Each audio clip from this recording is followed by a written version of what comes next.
Hello mga kakusina! Ako po ulit si Ate Angel ng Kusina ni Angel, and for today's video, tuturuan ko po ulit kayo ng another dessert recipe na baka hindi mo pa nagagawa sa iyong kusina, kaya't panoorin ang buong video dahil madali lang po ito. Tutunawin lang muna natin yung cornstarch sa water. Kasi ayaw natin na maninikit lang yan sa bottom ng ating pan.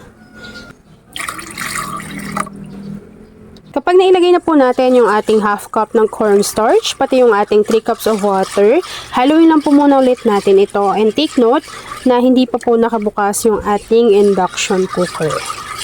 So kapag nailagay na natin yan dyan, at nahalo na natin to ng maigi, maglagay na tayo ng 1 can ng evaporated milk or 365 ml. Haluin lang to.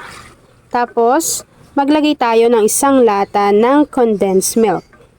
Ito po ay merong 395 grams.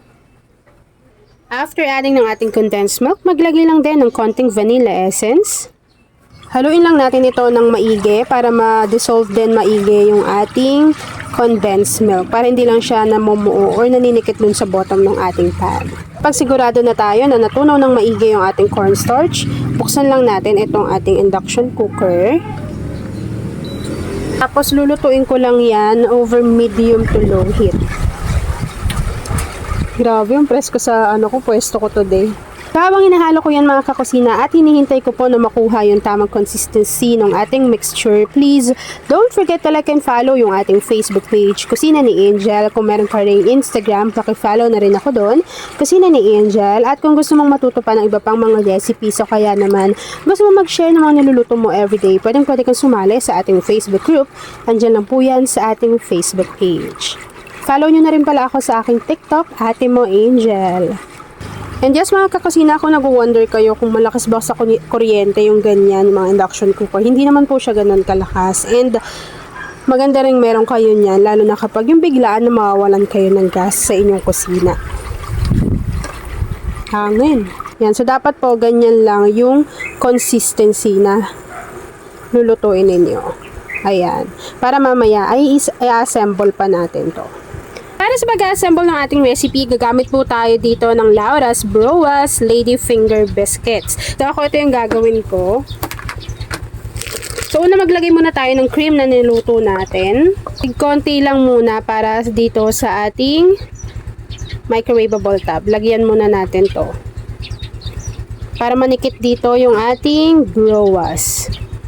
And then maglagay na nga tayo dyan ng ating Lady Finger Biscuits. Nasa inyo na kung paano kayo mag-a-arrange. Kasi ito naman, hindi kasi siya pantay-pantay, diba? Iba-iba yung kanyang sizes. So, nasa inyo na kung paano magiging maayos. After adding ng ating Laura's Broas Lady Finger Biscuits, maglagay lang tayo ng niluto nating cream.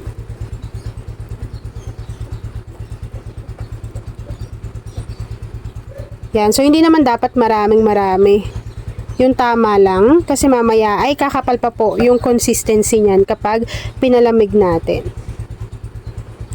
Maglalagay po tayo dito ng cashews. Yan, so ito yung magiging pinaka flavor. Kakabili ko lang nito nung isang araw, 'di ba? Sobrang dami na agad naming nagamit. Ang sarap niya kasing papakin. And then maglagay tayo ng chocolate chips. Tek konti lang. And then, maglagay ulit tayo ng broas. Again, nasa sa inyo kung paano nyo yan i-arrange or i-assemble. Yan. So, after adding ng ating pangalawang layer ng ating broas, maglagay lang po tayo ng mas maraming cream naman this time. Para mas makover lang. After adding ng ating cream mixture, maglagay lang po ulit tayo ng ating cashew nuts. Ganyan. Sa inyo na kung gaano karami, ganyan. And last, maglagay na po tayo dito ng chocolate chips.